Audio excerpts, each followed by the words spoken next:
is Sandeep Kumar Pathak. Time allotted is 5 minutes.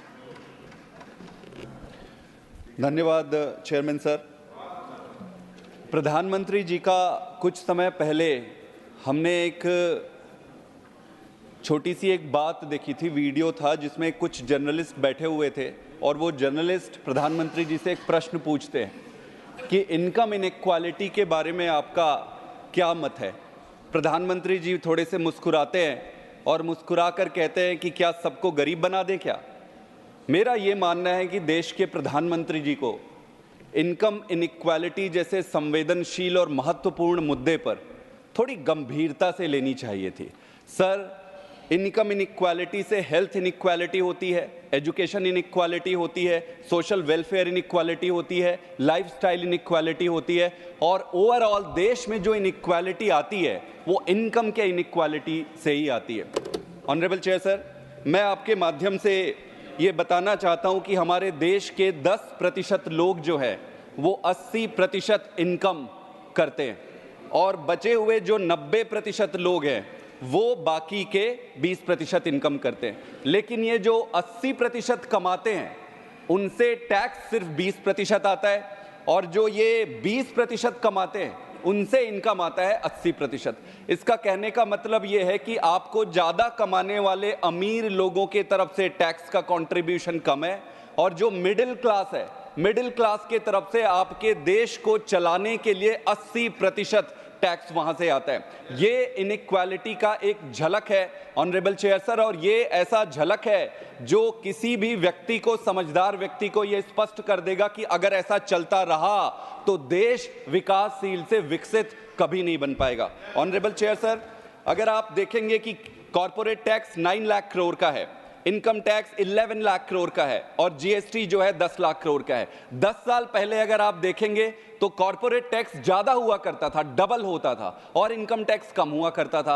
आज income tax corporate tax से ज्यादा हो गया है। ये क्या बताता है? इनकम इनइक्वालिटी बताता है, इनइक्वल डिस्ट्रीब्यूशन ऑफ इनकम बताता है और ये बता रहा है कि पूरे देश का भार जो सैलरीड और मिडिल क्लास है वो अपने पीठ पर लेकर चल रहा है। ऑनरेबल चेयर सर, अगर इनको हम 3 कैटेगरी में ले लें बड़े सिंपल तरीके से, तो आपको एक अपर क्लास का सेगमेंट आ जाएगा, एक मिडिल क्लास आएगा और एक आ जाएगा लोअर इनकम वाले जिसमें कि फार्मर्स और लेबर रहते हैं। अगर मैं मिडिल क्लास की बात करूं सर, तो 15 लाख से ऊपर की कमाई करने वाले को लगभग 30% का इनकम टैक्स लगाते हैं। तो जो 15 लाख कमा रहे हैं, स्वाभाविक है कि एक साल में अगर 15 लाख कमा रहे हैं तो मिडिल क्लास ही होगा। 1 लाख के आसपास पर मंथ का आप ले लें तो एक अपर मिडिल क्लास का व्यक्ति भी 30% देता है और अडानी अंबानी जी हो या कोई भी अमीर आदमी हो वो भी 30% का इनकम टैक्स देता है। तो ये बहुत ही कॉन्ट्रास्टिंग डिफरेंस है कि करोड़पति लोग भी 30% दे रहे हैं और एक मिडिल क्लास का व्यक्ति भी 30% दे रहा है। सर, मिडिल क्लास आदमी के जीवन में एक ही बदलाव आया है।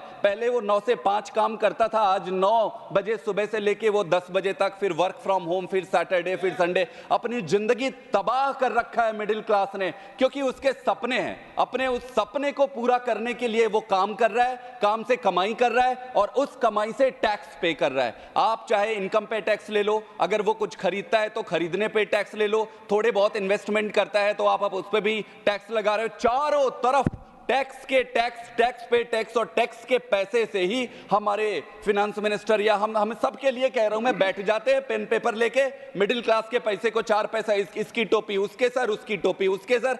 कोई विजन नहीं है ऑनरेबल चेयर सर। मैं बहुत दुख के साथ ये कह रहा हूं, मेरे पास समय कम है, अगर आप मुझे समय दे तो मैं बता सकता हूं कि कैसे जो बजट है पूरी तरीके से फ्लॉप है, इस पे कुछ भी नहीं रखा है। Honourable chair sir, middle class की ये गाथा है।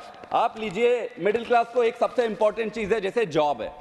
आपने कहा कि 50 लाख जॉब देंगे और जो जॉब देगा, इंटरेस्टिंग चीज है, जो जॉब देगा 1 लाख की सैलरी वाला जॉब देगा उसको 3000 का इंसेंटिव देंगे। आप मुझे ये बताइए कौन ऐसा व्यक्ति होगा 1 लाख की सैलरी देगा 3000 के इंसेंटिव के लिए? कोई नहीं देगा। आप इंसेंटिवाइज करके जॉब क्रिएट नहीं कर सकते। अगर आपको जॉब क्रिएट करना है तो आपको जो एग्जिस्टिंग सेटअप है, एजेंसीज है, इंस्टीट्यूशंस है, कंपनीज है, 20 सेकंड्स आर रिमेनिंग, उनको बढ़ाना पड़ेगा और नए कंपनीज बनाने पड़ेंगे। सबसे इंपॉर्टेंट चीज सर, मुझे 2 मिनट का समय दीजिएगा सर, मैं आपसे निवेदन करता हूं। Time is allotted bye honourable chairman.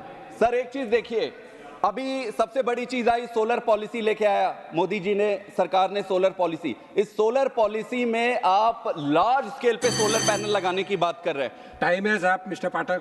Sir 50 billion, sir 50 billion Adani ने 50 बिलियन का इन्वेस्टमेंट किया है। क्या आपने दूसरे फैसिलिटीज इंफ्रास्ट्रक्चर तैयार किए हैं? आपने कोई तैयार नहीं किया है। कॉपर की कंपनी अडानी जी के तरफ से लगा हुआ है, कॉपर की कंपनी लगाते हैं। Import duty, honourable chair sir, import duty 2.5 से 0 कर देते हैं। हजारों करोड़ का फायदा होगा जो कॉपर के इनगट लेके आ रहे हैं।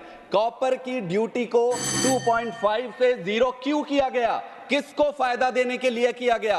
कच्छ में, गुजरात में अडानी ने एक कंपनी लगाई है, उसको फायदा। फर्टिलाइजर में ऑनरेबल चेयर सर, फर्टिलाइजर में आप 13% रिड्यूस कर देते हैं, कॉपर के इंपोर्ट ड्यूटी आप 0% कर देते हैं। तो ये क्या है? विजन कहाँ है ऑनरेबल चेयर सर? सर मेरा पेन समझिए, सर मेरा दुख समझिए, विजन कहाँ है? 10 साल पहले से बजट बनते आ रहे हैं सर, आज भी बजट पे कुछ भी नहीं है। I am calling next speaker sir, you have to conclude. I am calling next speaker, please. Thank you. मेरा सिर्फ एक ही सबमिशन है सर, मेरा सिर्फ एक ही सबमिशन है सर, कि इस देश में गरीब होते जा रहा है, अमीर होते जा रहा है, मिडिल क्लास अपने पीठ में, मिडिल क्लास को लगता है कि वो अपना बोझ ढो रहा है, मिडिल क्लास पूरे देश का बोझ ढो रहा है। ये टैक्स खेलना बंद करके सरकार को सही तरीके से काम करना पड़ेगा। स्पीकर इज बहुत AR सुरेश रेड्डी।